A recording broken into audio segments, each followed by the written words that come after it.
ഗീതാ ഗോവിന്ദത്തിൻ്റെ ഏറ്റവും പുതിയ പ്രൊമോ റിവ്യൂയിലേക്ക് എല്ലാവർക്കും സ്വാഗതം. അങ്ങനെ കാണിക്കുന്നത് നമ്മുടെ ഗീതവും മാർഗഴിയും ഭയങ്കര ശത്രുക്കളുടെ അഭിനയിക്കുന്നെങ്കിലും അകമേ അവർ നല്ല സ്നേഹബന്ധത്തിലാണ്. കാരണം എന്തൊക്കെ പറഞ്ഞാലും ഒരു രക്തബന്ധമല്ലേ, ചേച്ചി അനിയത്തിയല്ലേ, അതിൻ്റേതായിട്ടുള്ള സ്നേഹബന്ധം അവർക്ക് തീർച്ചയായിട്ടും ഉണ്ട്. പിന്നെ കാണിക്കുന്ന നമ്മുടെ ഗീതു ഗോവിന്ദ് പോയതിന് ശേഷം നമ്മുടെ മാർഗഴിയെ വിളിച്ച് ചോദിക്കുന്നു, നീ ഇതെവിടാ, ഗോവിന്ദേട്ടൻ വന്ന് നീ എന്തെന്ന് ചോദിച്ചാൽ ഞാൻ എന്ത് പറയുമെന്നൊക്കെ പറയുമ്പം നമ്മുടെ മാർഗഴി പറയുന്നുണ്ട് അത് അളിനോട് എന്തെങ്കിലും പറഞ്ഞ് ഒപ്പിക്കുന്നൊക്കെ പറഞ്ഞ് ഫോൺ വെക്കുന്നു.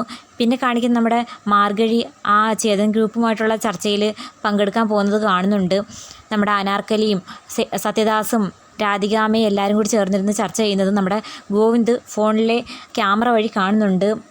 അങ്ങനെ ഗോവിന്ദ് ആ സ്ഥലത്തേക്ക് വന്ന് ചേതൻ ഗ്രൂപ്പുമായിട്ട് ഉള്ള ചർച്ചയുടെ ഇടയ്ക്ക് കയറി അവരെ കാര്യങ്ങൾ പറഞ്ഞ് മനസ്സിലാക്കുകയും അവർക്കിട്ട് നല്ല മറുപടി കൊടുക്കുകയൊക്കെ ചെയ്യുന്നുണ്ട്. ശേഷം നമ്മുടെ ഗോവിന്ദ് സത്യദാസിനെ ഒരു മുറിയിൽ കൊണ്ടുവന്ന് പൂട്ടിയിട്ടിട്ട് തോക്ക് വെച്ച് ഭീഷണിപ്പെടുത്തിയൊക്കെ ചെയ്യുന്നതായിട്ട് കാണിക്കുന്നുണ്ട്. ഇതിൻ്റെ കലിക്ക് നമ്മുടെ സത്യദാസ് അനാർക്കലിയെ ഉപയോഗിച്ച് നമ്മുടെ രഞ്ജുവിനെ കൊല്ലാനായിട്ട് ശ്രമിക്കുന്നുണ്ട്. രഞ്ജുവിനെ ഒരു മുറിയിൽ പൂട്ടിയിട്ട് കൊല്ലാൻ നോക്കുന്ന സമയത്ത് ഗോവിന്ദ് രക്ഷപ്പെടുത്താൻ വരുന്നതും കാണിച്ചുകൊണ്ടാണ് ഇന്നത്തെ പ്രൊമോ അവസാനിക്കുന്നത്. അപ്പോൾ വീഡിയോ ഇഷ്ടപ്പെടുവാണെങ്കിൽ തീർച്ചയായിട്ടും ചാനലൊന്ന് സബ്സ്ക്രൈബ് ചെയ്ത് സപ്പോർട്ട് ചെയ്യാൻ മറക്കല്ലേ കൂട്ടുകാരെ.